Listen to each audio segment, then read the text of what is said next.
La conducta humana viene determinada desde el nacimiento por factores de carácter genético, pero a lo largo del tiempo es modificada por experiencias que son necesarias para el desarrollo neuronal correcto. El neurodesarrollo, como la palabra lo indica, es la evolución de nuestro sistema nervioso central a lo largo de nuestro ciclo vital, lo que nos permite ir adquiriendo distintas habilidades. Cuando alguna de estas habilidades se da de forma interferida o hay alguna alteración, se habla de desafíos del neurodesarrollo o trastornos del neurodesarrollo. Estos trastornos están descritos en el DSM-5, que es el manual que los engloba, son muchos, pero los más comunes que podemos encontrar o escuchar en nuestro día a día es condición del espectro autista, trastorno del desarrollo del lenguaje, los trastornos del aprendizaje, intelectuales, entre otros. Cuando hablamos de neurodesarrollo, hay hitos que se espera que se den en un determinado momento. Cuando alguno de estos hitos no se dan o se dan de forma defectuosa o enlentecida, se aconseja realizar la consulta. A estos hitos o a estas señales se llaman señales de alarma o banderas rojas del desarrollo y generalmente lo que se sugiere es realizar primero una consulta con neurología o psiquiatra infanto-juvenil y ellos son los que van a sugerir o indicar los pasos a seguir. Van a realizar una primera consulta donde van a hacer una evaluación inicial y será el profesional médico el que va a indicar la serie de evaluaciones que van a tener que realizar. Cuando hablamos de banderas rojas del desarrollo, dentro de lo que es la comunicación y lenguaje, tenemos que tener en cuenta que comunicación y lenguaje no son sinónimos, sino que el lenguaje es una herramienta más de la comunicación. Entonces, desde edades muy tempranas podemos determinar si hay desafíos en la comunicación. Podemos observar signos preverbales o prelingüísticos, como puede ser la ausencia de contacto visual, como puede ser también lo que es el balbuceo, la protoconversación, que es ese feedback comunicativo entre el niño y su entorno, la adquisición de las primeras palabras, que se espera que sea alrededor de los 12-18 meses, alrededor de los 24 meses las primeras frases, y de ahí seguir evolucionando. Tenemos que tener en cuenta que un niño, una vez que comienza su proceso de adquisición del lenguaje, cada 8 horas de vigilia aprende una palabra nueva. Entonces este proceso, una vez que se desarrolla, no se frena. Entonces, si observamos alguna de estas características, es importante realizar la consulta con el profesional adecuado. Como mencioné anteriormente, la comunicación empieza desde edades muy tempranas. Entonces, lo que es la estimulación se tiene que hacer desde que comienza nuestra etapa vital, desde lo que es estimulación en la succión, en la alimentación, en lo que son los estímulos del ambiente. Tenemos que tener en cuenta que, si bien podemos contar con un sistema nervioso central indemne, lo fundamental es también para que estos hitos se desarrollen de manera adecuada, que haya un correcto estímulo del medio, porque en niños que no tienen estímulos del medio, pero tienen un sistema nervioso central indemne, también puede haber un retraso en la adquisición del lenguaje o algún retraso en la adquisición de alguno de estos hitos del desarrollo.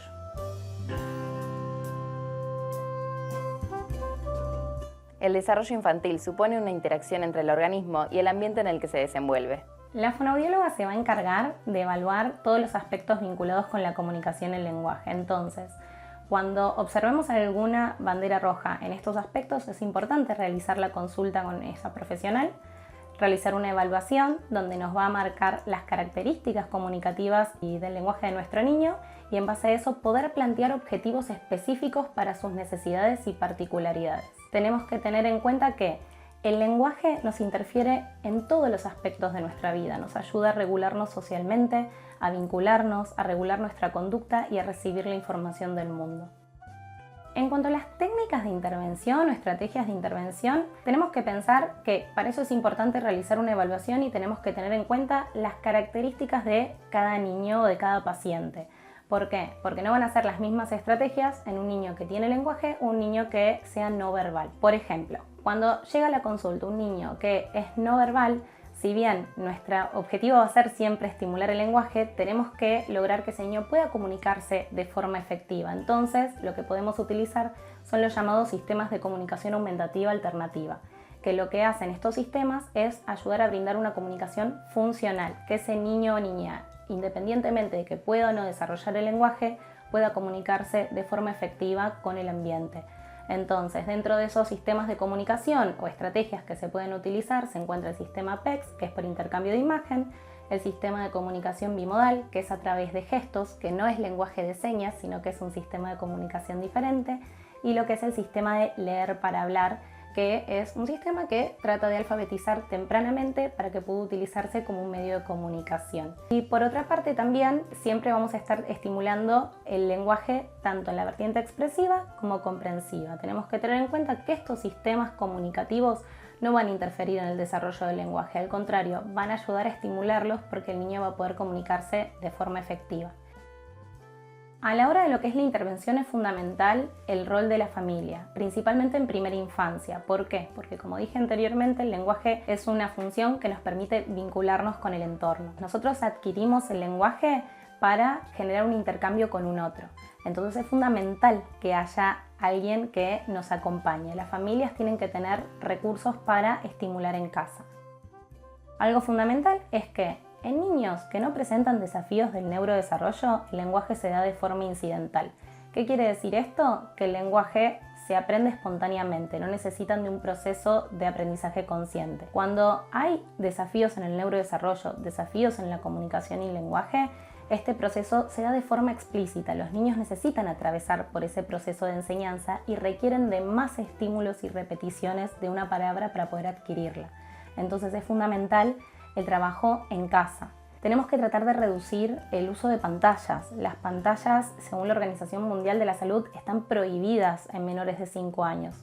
Entendemos que estamos viviendo en un momento en donde nuestra vida está mediatizada a través de pantallas, pero tenemos que tratar de reducirlas o, como yo siempre digo, usarlas a favor. Si yo necesito en un momento que mi niño o niña se quede tranquilo porque tengo que cocinar o tengo una reunión, lo utilizo en ese momento, pero no generar una demanda espontánea de pantallas. Muchas veces me preguntan, ¿qué aplicación puedo usar para que aprenda a hablar? No hay aplicaciones que enseñen a hablar. El lenguaje se aprende de los vínculos interpersonales. Por supuesto, incorporar espacios de juego son fundamentales. Muchas veces también me preguntan, ¿y a qué juego? Sigan la directiva de los niños. Ellos siempre van a poder guiarlos y sugerir.